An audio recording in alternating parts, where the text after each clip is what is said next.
we're going to be recording this for everyone who's missed it. So welcome. You haven't opened our slides. I'll put them in the chat box one more time. Go ahead and get those open so that you can follow along with us today. We're really excited to have you here for our back to school bash. I think some of you were here with us last week when we did our kindergarten through 5th grade teacher session. And this one we've designed for 6th grade through 12th grade teachers, so our secondary teachers. But we might have some people here that do all of those grades, and that's why they're back. So today we're going to do some welcome and introductions. We'll talk about how you can earn credit, talk a little bit about our hopes and dreams for the beginning of the school year. We'll share lots of resources, and then we'll meet one of my favorite people, Linda Roth, 2020 Montana Teacher of the Year, science teacher in Baker, Montana, to help get the year started with some tips and tricks. And then we'll share even more resources and hopefully tease about some great PD we've got coming from Montana PBS. And if you know me and you know my workshops, you know I love to give away prizes. It's how I bribe you to stay to the very end of the workshop. So when we get done, we'll be raffling off some cool things. I've got friction pens, like I always like to give away. These are erasable pens, but if you put your whatever you wrote in the freezer, it'll come back. Science. And we've got one of my favorite books and one of my favorite edu-bloggers, a book by Eric Kurtz, Control, Alt, Achieve. He is my go-to resource for all things Google and doing cool interactive things with the Google Suite and some other ed tech tools. And this is his book, so we'll give that away. And I almost didn't do it, but I'm going to give away Sesame Street socks for this group too. At first I was like, well, I don't know if 6th through 12th grade teachers would want Ernie socks or Big Bird socks or Oscar socks. But then I was like, you have spirit days where you have to wear funny things sometimes, and you have Halloween, and maybe you have people in your life you can gift them to, and I'm saving you having to buy a gift. So we'll give away Sesame Street socks. So first, I need you to find slide 3 and click on the word here to sign in, and I'm going to copy the link address and put it in the chat box too. This is how you sign in and get credit for being here. So you need to fill out this Google form with your name, role, teaching role, and email address. And then tomorrow, or maybe even later this afternoon, you'll get an email from me with the certificate for 1 OPI hour for being here today. It is also how I get your information so you can win the prizes at the end of our time. So just take a couple minutes to fill all of that out. And while you're doing that, for Linda and for Eva and I, would you please put your name, role, and location in the chat box? So name, what do you teach? Or what is your role at the school in your community? And where are you located? That's the most fun with virtual workshops, is so we can just see how many different places in Montana we are connected to today. So we'll let you do all of those things and then we'll move on.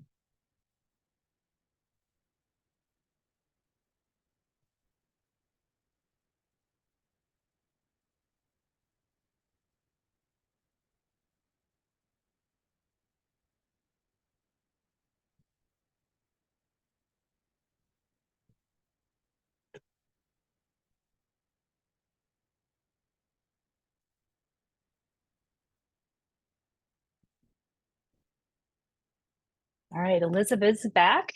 Welcome back, Elizabeth, from Bread Lodge. Thanks for joining us. Doing important work there in Carbon and Stillwater County.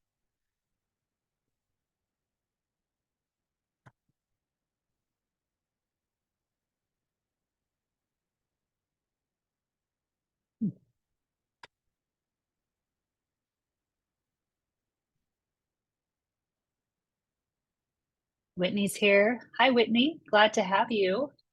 6th grade ELA in Monforton and Bozeman. Whitney used to be in Three Forks, fun fact. That's where I met her for the first time. And now she's in Bozeman.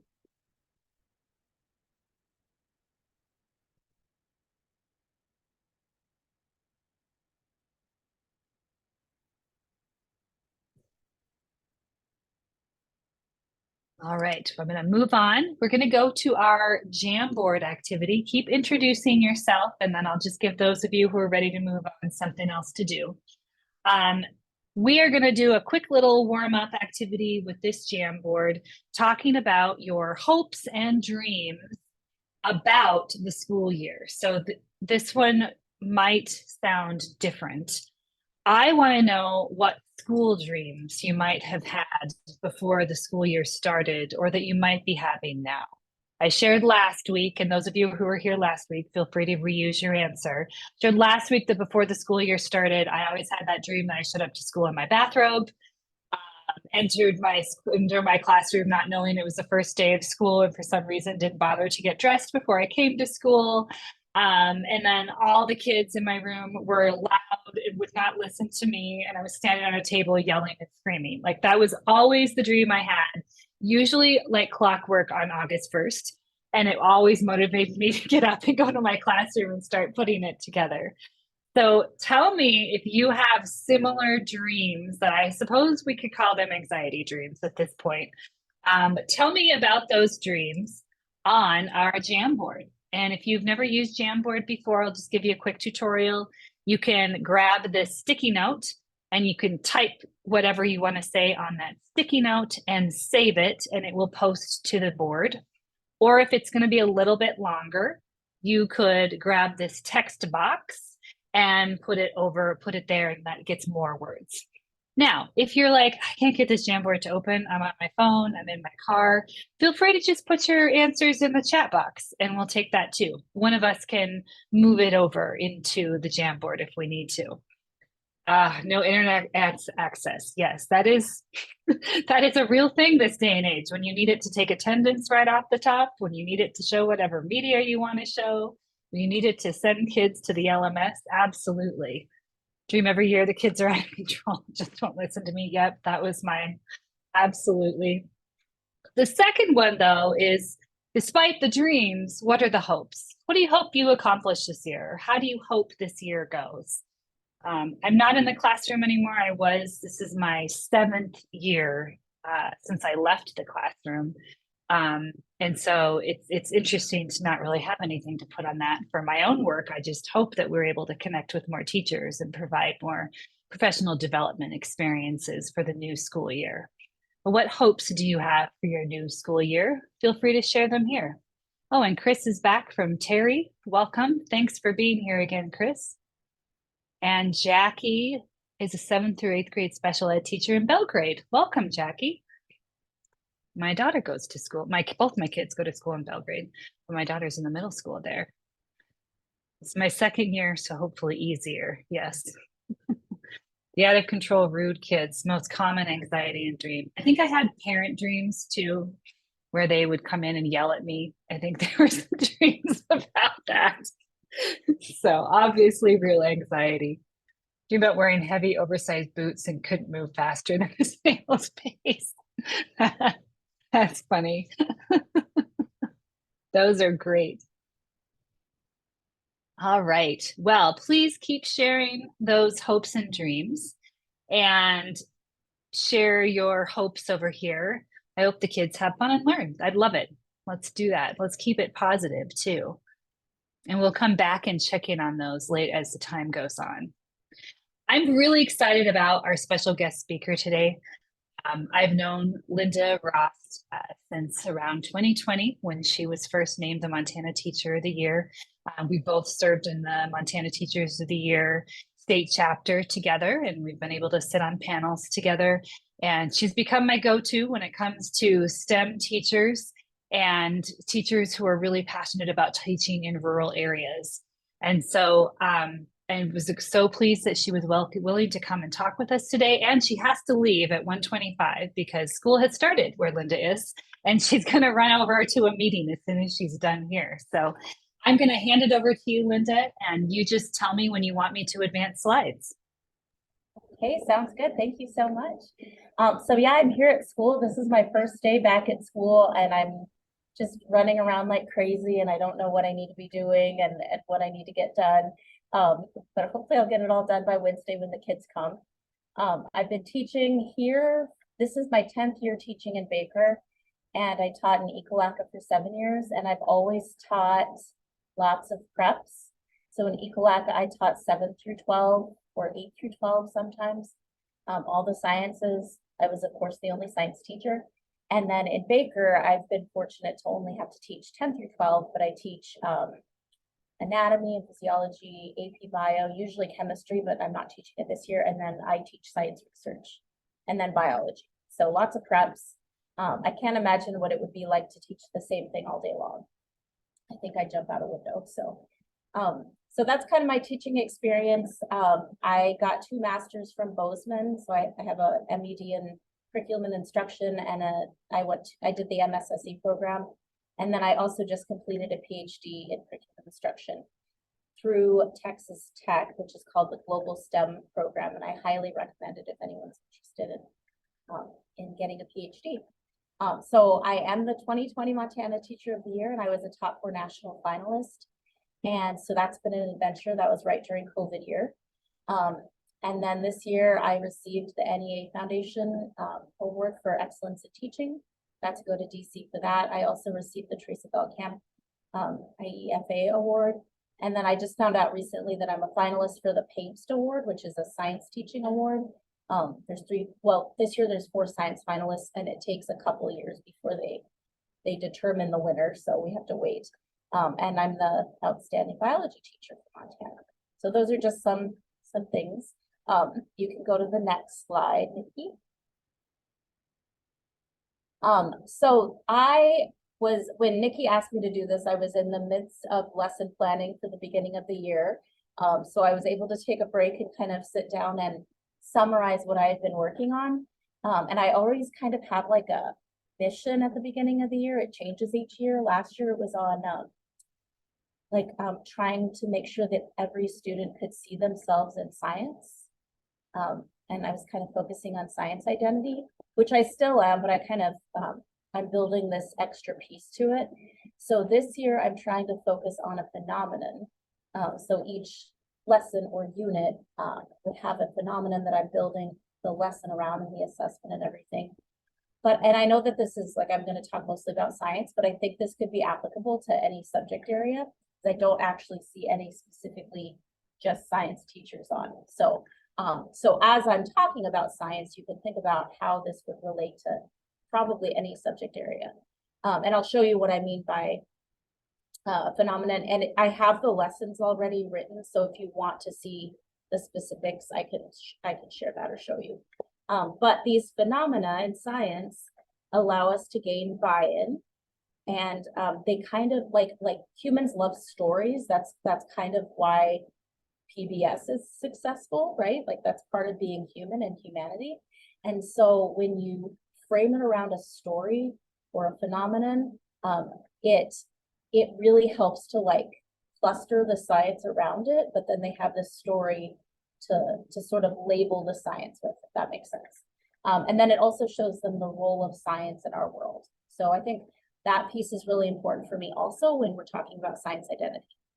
So one lesson that I wrote recently, I like to title them like dorky names. So I spent a lot of time on that. So this one's called Mount St. Helens Revenge. So I was looking at a Giardia outbreak in Red Lodge that happened in 1983, and I was just reading about that. And I found this study that said that one of the outbreaks in 1980 actually happened a month after Mount St. Helens eruption. And the cool thing about Mount St. Helens is that it's the most catastrophic volcanic eruption that's happened in the US, but also like in Ecolata, some of my students' grandchildren or grandparents were graduating on the day it erupted, and like they had to cancel the graduation because of the ash. So it's just a cool connection to Montana, even though it was all the way in Washington. So I was reading the study, and I found that somehow there was a connection between the eruption and an outbreak of Giardia at Red Lodge, which just seemed really interesting. Like that really grabbed my interest. And so I wrote a lesson on that. And they kind of like the Giardia is a protozoa and it's a parasite, but I just give them a little bit of information at a time. And then eventually at the end, they kind of discover, just like the scientists would, that it was Giardia. And then at the very end, they figure out the connection between the ash fall and Giardia. So with that one, the Mount St. Helens is kind of, and the outbreak is kind of the phenomenon, and it's kind of a cool story to shape the content of Giardia and water ecology and disease ecology and all of those science concepts. So that's one that we're going to do. And then that's going to lead us into a project with our own lake. We are actually having a problem right now with our Baker Lake, which is right in the heart of our town. The last 2 summers, a lot of people who have swam in our lake have gotten very sick. And my students last year in August were really interested in it. And the grown-ups in town weren't really doing anything about it. So they wanted to see what they could do about it. So we started testing it. We found that there were really high levels of E. coli and coliforms. We got funding from the county. We did metagenomics. It just kind of grew and grew. And then this year, over the summer, we actually got $15,000 budget from the county to do a bunch more testing throughout the year and probably into the future, because there's a really big problem that we need to solve. So the Mount St. Helens piece is going to lead us into the Baker Lake piece. And the cool thing about that is that when the Mount St. Helens Giardia Red Lodge thing happened, I could not find any newspaper articles about it. Nobody was reporting that literally half the town was sick. Half the town of Red Lodge was sick the summer of 1980, and there were no newspaper articles about it. And I think that's kind of a cool parallel to our lake and our town, because a whole bunch of people got sick and nobody really did anything about it until later the scientists unraveled what happened. And we just got permission to go out on a boat and do some sampling. So we're trying to coordinate all of that, and I'll take my class out. It's going to be really fun. So those are 2 things that I'm working on. And then a third one that I wrote this summer I'm calling Antibiotics Avengers, How Phages Saved Isabel's Life. And that is on phage therapy, which are viruses that kill or infect bacteria. So it's kind of a new experimental option as an alternative to antibiotics. So I wrote a case about this girl named Isabel. She was a 15-year-old with cystic fibrosis and was dying. Like she was in hospice. And finally, her doctors were able to find and they had to develop the phages to save her life. So those are 3 that I've been working on, and you can go to the next slide.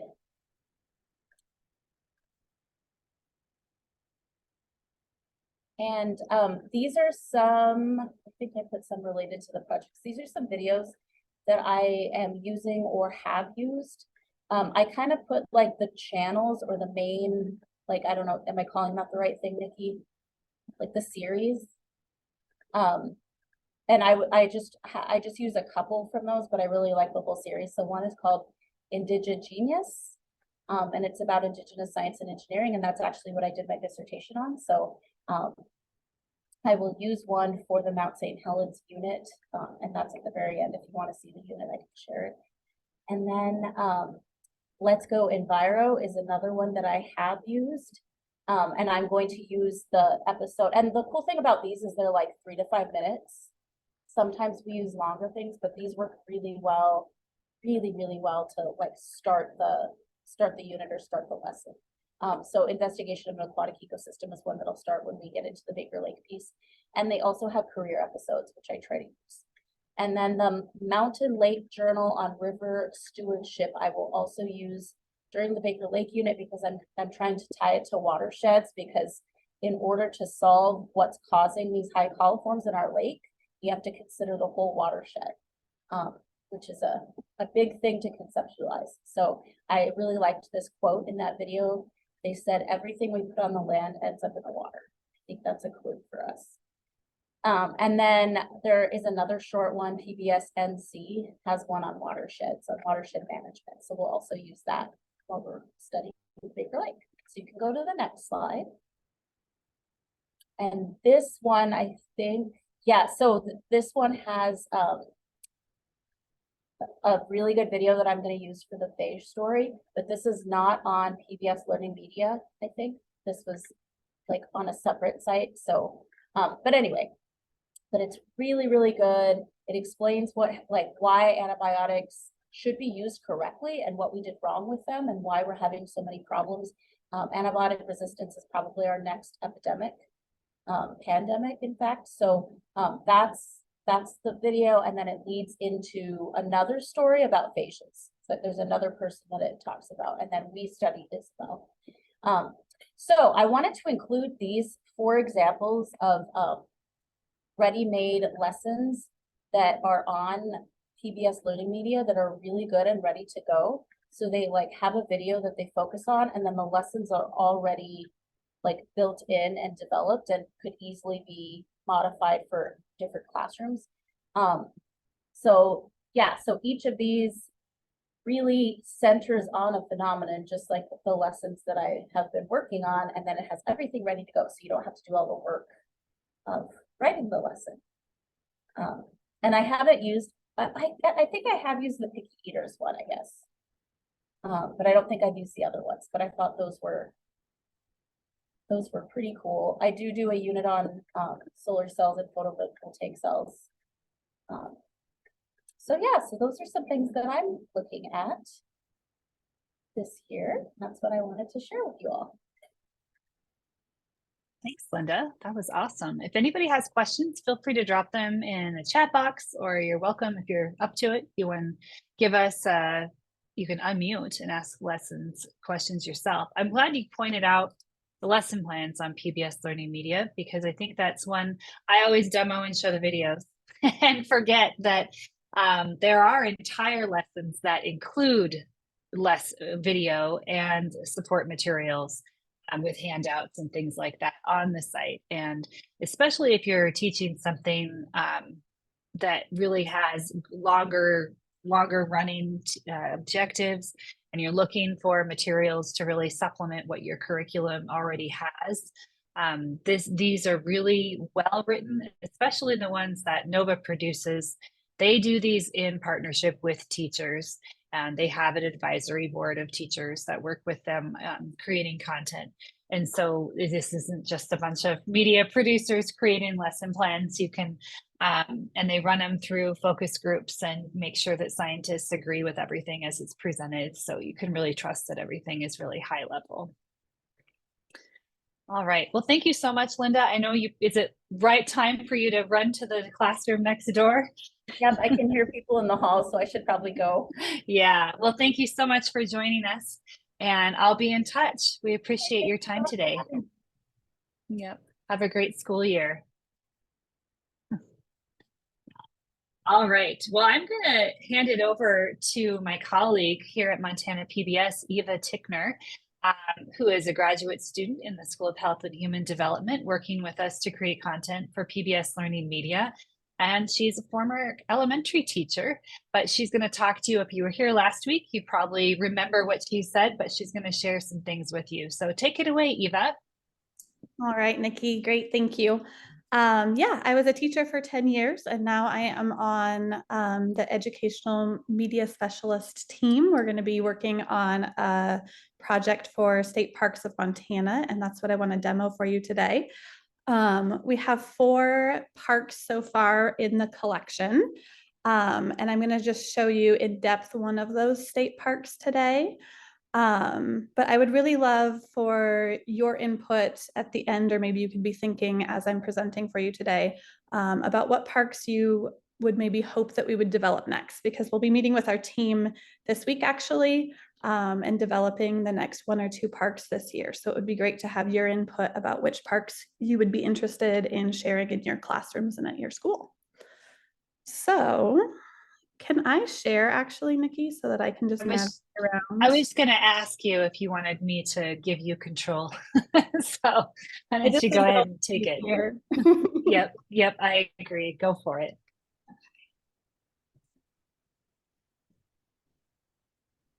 All right. So when you come to the State Parks collection page, you'll see over here along the left-hand side the 4 parks in our collection so far. We have Lewis and Clark Cavern State Park, Makoshika, Flathead Lake, and First Peoples Buffalo Jump.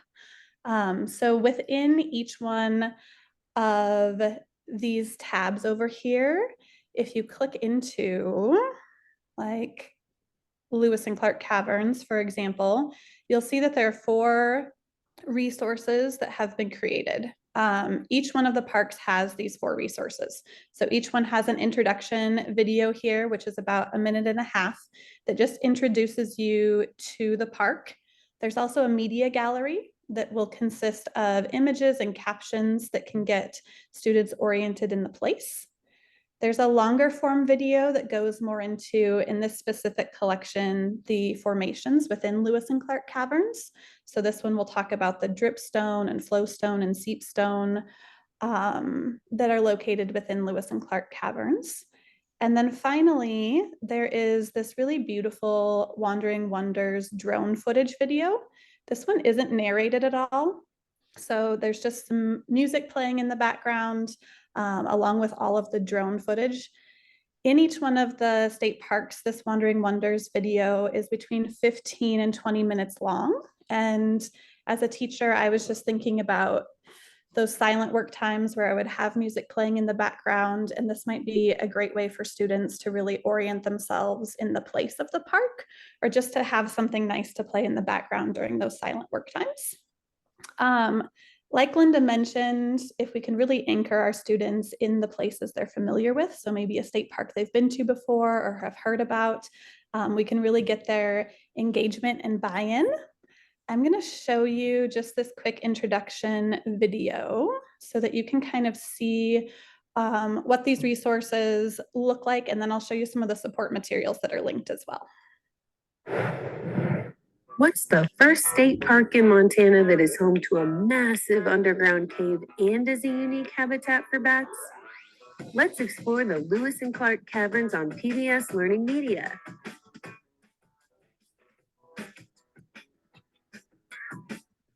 As Lewis and Clark made their way along the Jefferson River in 1805, they may have camped as close as 1 mile away from the caverns. But even though the park shares their name, they never knew it existed. Thought to be known as a steaming mountain by Native American tribes, it's surrounded by rugged hills in the southwest part of the state. The huge cave was formed millions of years ago when water from an ancient shallow ocean flowed through the rock, leaving caverns. Today, you can tour them from May through September.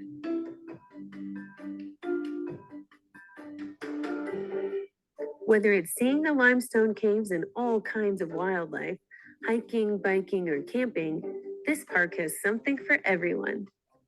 You can even go for a picnic and stay in a teepee or cabin. It's no wonder this park is so popular that it gets about 80,000 visitors a year.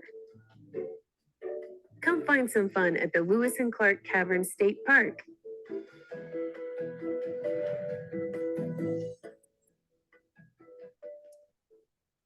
All right, so within the collection, and just like Linda was mentioning as well, if you find videos that you know that you want to use for units later, one of the things that I love to do after I've signed in over here is to just favorite that video.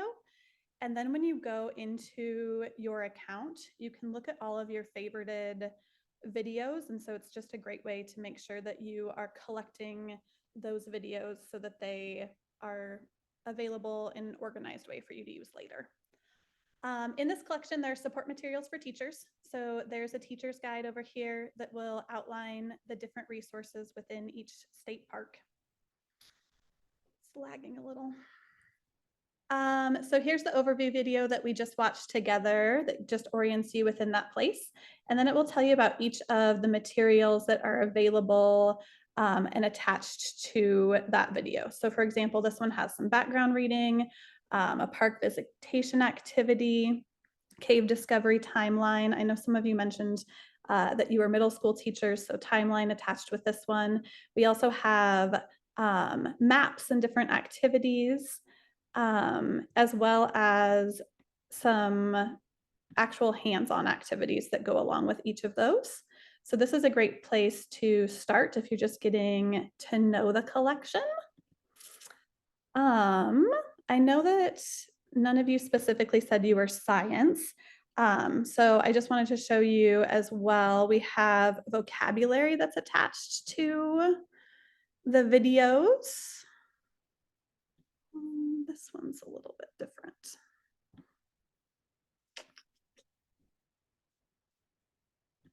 there's the one I need. All right. So here's the full form video that goes into those different vocabulary and formations within the parks. And if you click on this cave vocabulary in your resources to the side, I can see this definitely being used in an ELA classroom as well as science or social studies as it goes through each of those different formations in the caves. We also have some great Indian Ed for All resources that are linked to each of the parks as they talk about the first peoples and places where these parks are located, as well as our collection here about the first peoples Buffalo Jump. So I just wanted to show you that this collection was available, talk to you about being able to favorite the collection as you start to work your way through it. And I would just love to know if you have any ideas about parks that are located in your area, maybe that you take field trips to with your students that we might work on together for our next planning period. You could shout them out or drop them into the chat if you have parks that you're interested in us doing up next. Like Chris has recommended Giant Springs State Park in Great Falls. Oh, yeah, One of the largest freshwater springs in the world and the shortest river in the world. Oh, that's great. Rich history of Native American history. Lewis and Clark described the spring in their journals. Also a great fish hatchery on site. Ooh, a treasure trove of resources there. That sounds awesome. Thanks, Chris. Yeah, we'll take that to the meeting tomorrow for sure. Because we like it, you know, the first couple of parks, we got science connections, and with First Peoples, we were able to bring in some social studies connections. We'd love a park that brought out maybe some ELA or maybe some more social studies or Montana history connections as well. So awesome. Thanks for that suggestion. Get back to my screen here. Have a couple other resources that I can share with everybody here. We've got, besides if you go to slide 9, they're kind of out of order, but if you go to slide 9, so we do have social studies teachers on the collection, on the call today. I hope you'll check out the U.S. History collection on PBS Learning Media. This collection is just about a year old, and it represents an enormous amount of work on behalf of the Learning Media team and then other PBS stations around the country that really wanted to create some high quality collections of resources that were organized, hopefully in the way in which you teach social studies and U.S. history. So as you can see, you can browse this collection by era and find whatever era it is that you are covering with your class, or you can go in by skill, which I thought this was a really creative way to do things, because I know a lot of teachers are trying to teach history through things like analyzing primary sources and analyzing multiple perspectives. So you can go through them and find what you're looking for. So if you are starting the year with the pre-colonial America era, you would come here and you'd find an interactive lesson about the Columbian Exchange, as well as a media gallery about that. These interactive lessons are really interesting because they are meant to be self-paced. They're something that you have assigned to students, and you can create a unique login and password for them, or you can import your Google Classroom and have them log in that way. Once they get into these interactive lessons, they can do them with partners or they can do them individually, but they just work their way through these pages. A lot of times there's something for them to read. There might be a PDF of something they can do while they're going through it. They'll have an activity with different vocabulary connected. A lot of times they'll have a video, and then they can insert text right there in the lesson. You as a teacher can go in and read whatever response they have, and then give them a grade using your LMS. A lot of them also have some interactive features like a matching activity or a timeline activity. This one is a review it. So it just takes them through a little quiz where they answer questions, submit an answer, and move on. So those are meant to be a real student-led interactive experience that you may want to assign to students as a different way of teaching history. You'll also see that there's a lot of video, lots and lots of video, but in true PBS learning media fashion, it is clips. So instead of showing a whole documentary or half a documentary in a class period, we've got little 2 to 5 minute clips that you can have students do, have students watch and experience. And all of them will have these support materials connected to them, whether it's discussion questions or graphic organizers, handouts, maps, hands-on activities, anything that helps you use this media to help students get the most out of it. So that's the U.S. History Collection. There is a lot there if you want to dig into it and really see what's there. The other one, it's not on the slides, but I think it's worth mentioning in this group as well, is the Ken Burns collection. I think Ken Burns is America's storyteller, well known for historical documentaries, and he has a collection full of his films specifically. And some of them feature the entire film if you want to watch it with the whole film for your own content knowledge, or if you want students to watch part of it on their own to do a little flipped experience. You can also browse this collection by era, by film, or by theme, just like the U.S. History Collection. They were made by people on the same team, so you'll see some similarities in organization. Again, we can go by era, and it'll just be Ken Burns content, or by film. And so you can see just the enormous amount of films that are available on here that have been produced by Ken Burns. We love the national parks because it goes along with our state parks. Again, we have media galleries, lots of photos, lots of video. There isn't just the social studies content, though. We can get in some science content, as well as some of the civics and things like that that you often see displayed in these Ken Burns films. So hopefully you will get to check that out. I'll put that collection link in the chat box so that you can look at that over when you get a chance. I lost my window here. There it is. Put that in the chat box for you, and you can check out the Ken Burns collection and use some of those films with students. So I think we're nearing the time. Unless you have questions, feel free to throw those in the chat box. But we are at the point where we can start talking about giving away prizes. So I'm going to give one last call for the sign-in sheet. If you have not put your name on the sign-in sheet, feel free to go ahead and do that. I'm going to show the wheel of names here. And if you do not see your name on the wheel of names, I think everybody here is listed. So we're probably in good shape. Whitney, Bethany, Elizabeth, Jackie. I think you're all there. So we're giving away pens, books, and socks today. And I will drop those in the mail. Some of you were here last week and maybe got some things as well. So if we'll run the wheel and see what happens. The first thing we'll give away are the pens. Chris, you are getting pens this week. I think you got socks last week, so that'll be good. Yes, I did. Thank you. You're welcome. And okay, the book. Eric Kurtz's book is next.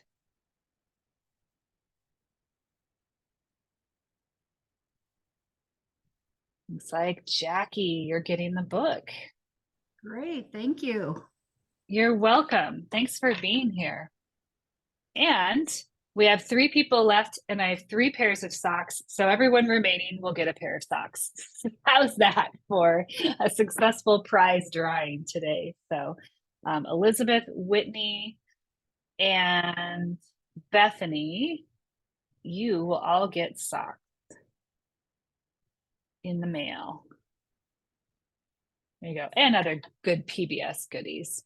So as we're closing out today, I want to also tell you about some of our professional development opportunities as you're planning your school year and thinking about how you might want to spend your time figuring out your professional development opportunities.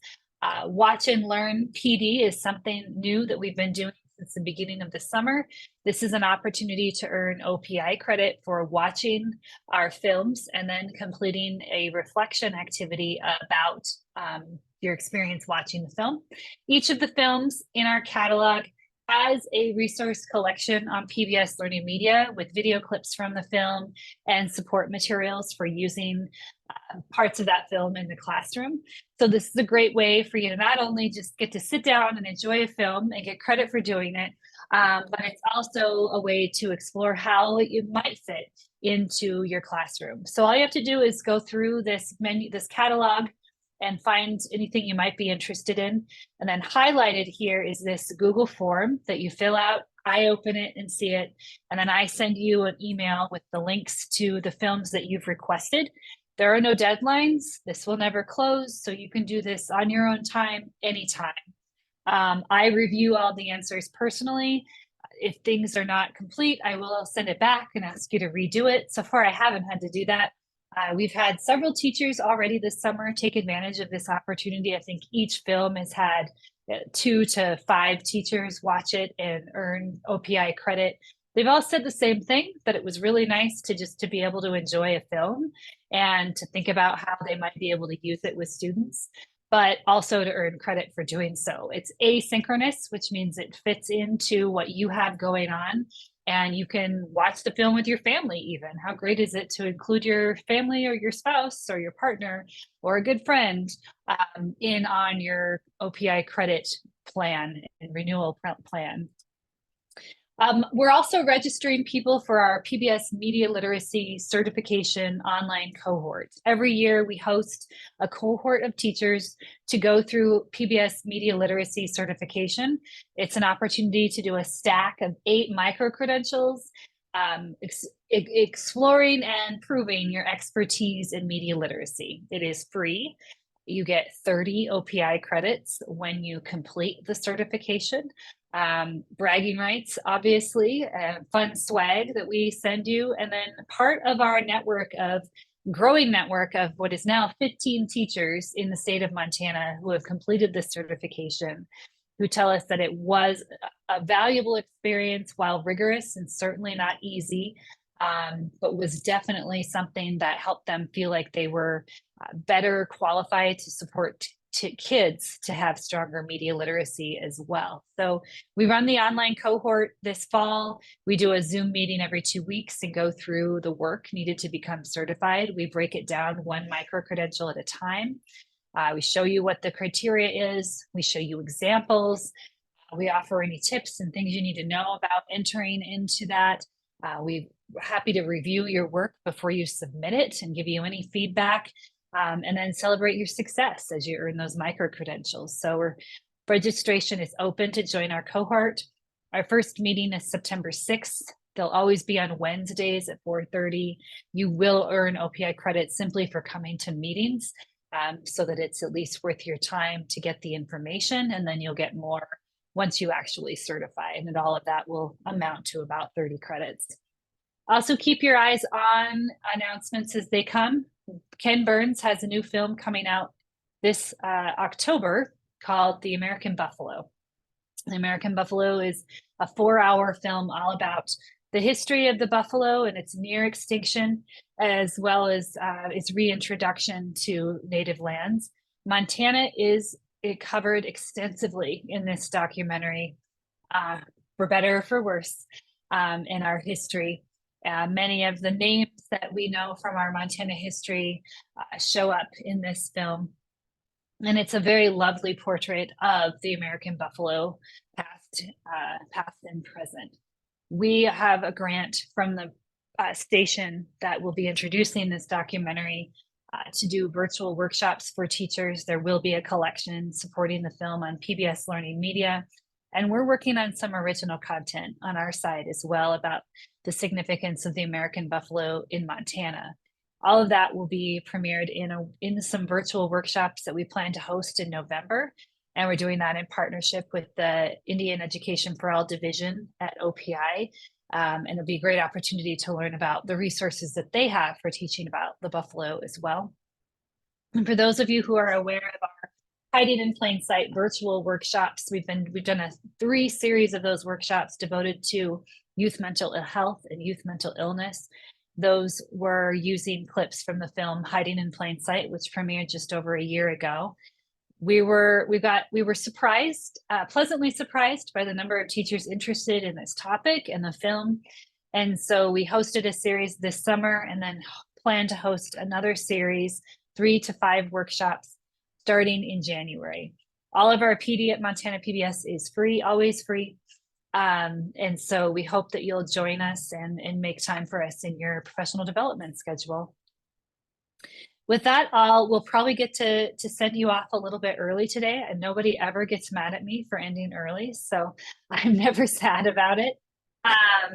We just ask that you fill out our exit survey that you'll see there on slide 14.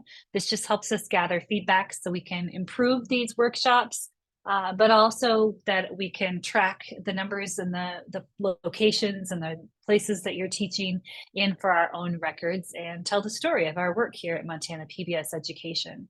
So if you'll just take a moment to fill out that exit survey, sharing your feedback about our time today, we would be so grateful. I'll drop it in the chat box too, just in case you need it directly from wherever you are. Feel free to fill that out. We have been recording this workshop and we'll be posting that to our YouTube channel and sharing that out tomorrow to everyone who registered. If you think there's someone that would like to see the resources and would like to watch, feel free to share it with them. If you just want to relive the magic, you can do that too. Or you're welcome to share these slides or any of the information that you learned today with your peers. We always love it when teachers share our resources. That's what we're here for, is just to get the word out about all the things that we have going on. And with that, thank you, Eva, for helping us today. Thank you. I hope you all have a great school year. Yes. Happy new school year, everybody. Thanks for joining us. And please reach out if we can ever help you with anything. Thank you.